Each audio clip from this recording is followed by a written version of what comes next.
Good evening, ladies and gentlemen. Some of you may have noticed that I didn't publish a What Am I Reading video for March, and that is because I wanted to try and do something a little bit different where I review one of the books I read in March at the end of the month. So that happens to be Sunrise on the Reaping by Suzane Collins. Of course, this book only came out, I think, around March 18th, March 19th, something like that was when it came out. So I had set that aside as one of the books I was going to read in March, and now here we are. So I will say, if you have not read The Hunger Games, or The Ballad of Songbirds and Snakes, or Sunrise on the Reapings, there will be spoilers abound in this video. So if you've considered reading any of those books, this may not be the video for you. But let's begin. So this book is very brilliantly done.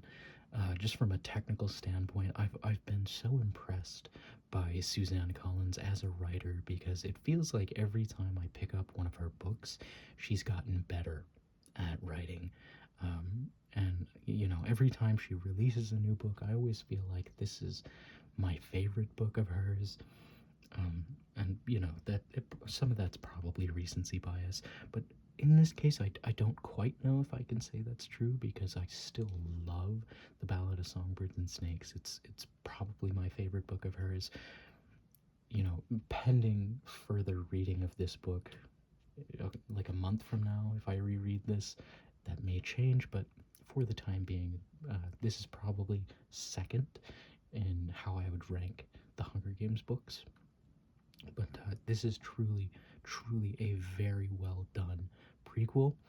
The way it sets up the lore between Haymitch and some of the recurring characters that show up here, and, you know, it gives us more of an understanding of why Haymitch was on the side of the rebels and was always on the side of the rebels. And, you know, we even get an epilogue at the back of the book that I think is a really nice touch. But we'll get to that later. So this, as some of you may know, is Haymitch's Games. This is the 50th Hunger Games, or the second quarter quell, which is where the capital sends twice as many tributes into the arena. So this is 48 tributes in the Hunger Games, and we knew all of that already, right? From reading the first three novels, we understood that Haymitch participated in the 50th Hunger Games. We knew who he teamed up with. We knew how he won by ricocheting an axe off of a force field. But the way this leads up to that point is incredibly well done. The inner monologue in Haymitch because we see this through Haymitch's perspective, obviously, the inner monologue we get is just devastating. You know, like, of all the Hunger Games books, I think this one is probably the most devastating. Like, this is a heartbreaker of a book. This is tragedy abound, right? So let's get into it. So, well, before we get into it, actually, I do want to say the one gripe. I do have one slight gripe, and it's probably a creative choice on Suzane's part, where at the start of the book, I wish we had just a little bit more time to sort of settle in District 12 and know the characters a little bit more. Like, I wish we had more time between Haymitch and his mother, and his younger brother, or Haymitch, and his love interest, Lenore Dove. I wish we had a little more time there, but I think, if I'm using my critical thinking, that's probably a stylistic choice by Suzane Collins, and it works well when we get to the end. So let's jump in, right? So Haymitch, one of the biggest, two of the biggest reveals that we get, and by the way, 5 minutes in now, final warning for spoilers here, okay? If you've been sneaking into this thinking we won't spoil anything, this is your final chance, okay? Click off if you don't want to know more, all right? Okay, so two of the biggest reveals that we get at the very opening chapter is one, Haymitch was not always a drinker, which I suppose we could have figured out that, immense trauma from being in the Hunger Games could have caused that. And number two, Haymitch was not reaped for the Hunger Games. Haymitch's name was never actually called traditionally, right? So, normally when they do the reaping, they pull a name out of a hat and call it, but there was a different kid. There was a child, a 12-year-old, by the name of Woodbine Carbine, I think, Woodbine Carbine, who was reaped as a 12-year-old, and he did not want to participate in the Hunger Games, so he tried to make a break for it, get over the fence, get out of the reaping, but they shot him, right? It's the Capitol. They killed him. So they kill Woodbine. His mother rushes in. It's a whole fiasco, right? There's this big scene that's happening, and Haymitch's love interest, Lenore Dove, tries to get Woodbine's mother away from the reaping. And one of the peacekeepers starts to make a move that he's going to discipline Lenore Dove, and Haymitch steps up and gets in the way, and then they use Haymitch as the replacement. So they have a delay on the Capitol TV, and Haymitch is then edited to make it look like his name was the one that was called, but he was actually punished for interfering with a peacekeeper. He was never actually reaped for the Hunger Games. So already we're off to a hot start where he feels completely betrayed. He feels, he's just filled with agony already. And that was a real big shock to me. I really loved that. And then, we're also introduced to the woman who was there before Effie Trinket, and the return of Plutarch Heavensby, who's a huge character in the rest of the series. But here he's just basically an intern, right? He's directing the cameras and trying to put on a good show, right? So Plutarch is set up to be this character that we don't know if we can trust right away. Of course, we know who he becomes later, but Haymitch doesn't trust him, like, at all, like, even a little bit. He just doesn't trust him, and he's got a big role to play in this book as well, but it's less pronounced. We don't know that it's him doing this just yet, but he's very kind to Haymitch in a lot of ways. He expresses a deep amount of empathy to Haymitch,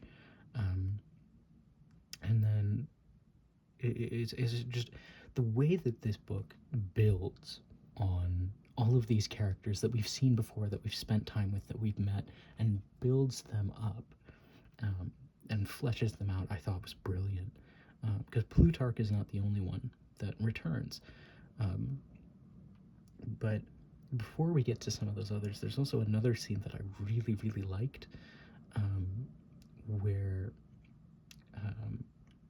well, I suppose I have to jog my memory a little bit, because I read this I finished this 2 weeks ago. But after the reaping and they're on the train, they get introduced to their mentors, right? So Haymitch's mentors for the 50th Hunger Games were actually Wyrus and Mags, who are also reaped for the second quarter quell, when it's the victors going back in. So that put a whole new light on especially some of the scenes in the movies where Haymitch is saying that, when Mags goes, I hope she goes quickly, because she's actually a wonderful lady. This is why he says that. He has a prior connection with Mags, and we're introduced to all that. And then there's the parade scene where the parade goes wrong and one of the District 12 tributes is killed. So Luella McCoy is her name, and she is basically a younger sister to Haymitch, and she dies during the parade. She's launched from the chariot, hits the ground, she dies. And this essentially is what turns Haymitch against Snow, like, immediately. Like, Haymitch is just furious with Snow because of Luella's death. And it was done in such a way that I'm like, oh my god, right? Like, it's just the way that you're made to empathize with Haymitch and to step into his shoes and really feel that guilt and that anger and all that is really truly wonderful. Like, this book makes me love Haymitch so much. And before, I was kind of just whatever on Haymitch. Like, Haymitch wasn't one of my favorite characters or anything in the original books, but this really changes that. So, Luella dies, he hates Snow, and then Plutarch gives him the heads up that the way he acted during the parade was basically unacceptable, and Snow wants to meet with him personally. And even during this private meeting where Snow shows up after he had just poisoned the parade commander, he shows up at the Heavensby mansion and he asks for a jar of milk. And Haymitch drinks it all and tries to play it off that there was no milk in there. And this is actually very important for later.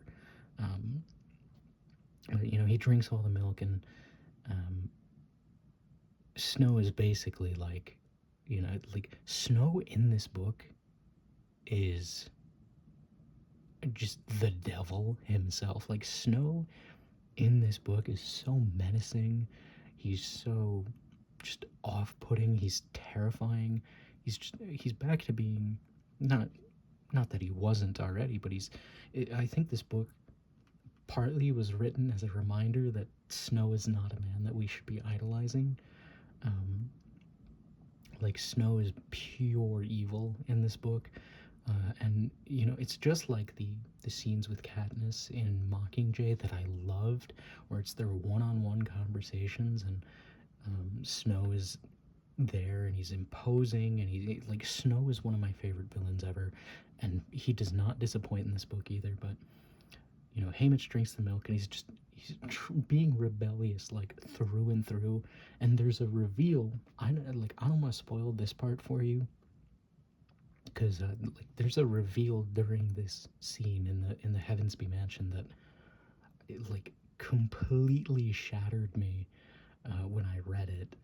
And it's like, oh my god, no wonder, right? No wonder Haymitch is a drinker now. But I don't want to spoil that. So, after the mansion, they go back to the training facility, and at this point it wasn't, the lavish, specially built campus that they have 25 years in the future.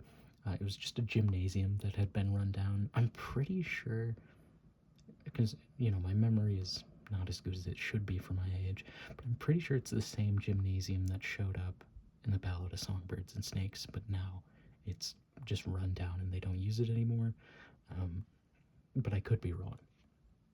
But it's just this gymnasium, and District 12 doesn't really have the resources that the other districts do, because, again, they don't have a living Victor at this point. And their stylist, his name is Mungo, or Mango, something like that. And, he's just kind of a blow-off, right? Like, he's not there to give a shit. So they're really just trying to get by with what they have. And then, while at training, an opportunity forms where they form an alliance between all of the non-career districts minus 5. 5 teams up with the careers and all the other districts. 6, 7, 8, 10, 11, 12, and 3, I think. All are in an alliance to try and take out the careers, but But the big sticking point is that it's actually a plot to destroy the arena and stop the games. This is the original rebellion. This is what they wanted the rebellion to start as. Haymitch was basically the prototype for what Katniss was. And like when this is all happening, right? So he's at training and he meets up with Beatty, who's the other District 3 tribute in the third quarter quell. Huge part of the resistance of the rebellion. Beatty shows up in this book, and we learn that Beatty's son has been reaped for the Hunger Games to punish Beatty for something that he did. And like just the connections every time it comes back and you see a familiar name, and it just drives home how torturous, how horrible, how awful the Capitol is. And it really drives the point that this need, the Hunger Games have got to come to an end. The Hunger Games are just the worst. And the more you learn about these other characters, just the sadder it becomes. And there's even a character, another District 12 tribute by the name of Wyatt Callow. He's the other boy. And his family, we learn his family actually places bets on the children in the Hunger Games. And that is, sort of a rift between the other tributes and Wyatt. But even despite that, Haymitch comes to understand that Wyatt is still just a kid, right? And despite how terrible it is to put money, to put wagers on children in the Hunger Games, he comes to learn to accept that Wyatt doesn't deserve this. And when they eventually get to the arena, Wyatt is actually one of the first people that dies. And it is framed in a way that is just utterly tragic. And Haymitch even thinks to himself, how much do you think your dad had on you, right? He still has like that objection to their business, to their lifestyle, but he's still mournful in a way as he's doing it. It's just, I love the way that it's handled. And the other one that I love so much is the character Maisie Donner, who we knew about, was friends with Katniss's mom. She was the other female tribute from District 12 that had teamed up with Haymitch during the Hunger Games. And I loved her arc in this book. It was so beautifully tragic. And they didn't start out as allies, Haymitch and Maisie. They were, they were not really even friends for a minute. And over the course of the games, the relationship develops and they become friends. And then even at a point, they become brother and sister. And it is truthfully one of the most heartbreaking things I've ever read, when it finally comes time and she dies and Haymitch can do nothing. There is nothing that Haymitch can do to save her life. And, he barely even gets to say goodbye to her. And it's just so brutal in the way that she goes. And, even when I expected it, right? Because we knew Maisie died. We understood that. But even though I was expecting it, it was still just a gut punch. And I've always thought that Suzane Collins was an incredible character writer, and, I am even more vindicated in that assumption with this book, and I cannot possibly recommend it enough. I don't want to spoil everything, right? Because, that's not my place. But if you are interested in the Hunger Games, genuinely, this is a great place to start. It's a great introduction to Suzane Collins as a writer. It is a beautiful book, despite being utterly tragic. But I do not regret for a second that I read this, and I can't wait to read it again. It's still a little too fresh in my mind for me to read it right now, but I will definitely read it again. And I don't know if I'm gonna do another sort of book review video like this again, because I don't know if I'm any good at these. Um, but if you did enjoy, please do let me know if you would like to see more. Because again, I have no idea if I'm doing this well or not, but I thought it might be interesting. So that's about it. I thank you very much for watching. I hope to speak with you all again soon, and goodbye for now.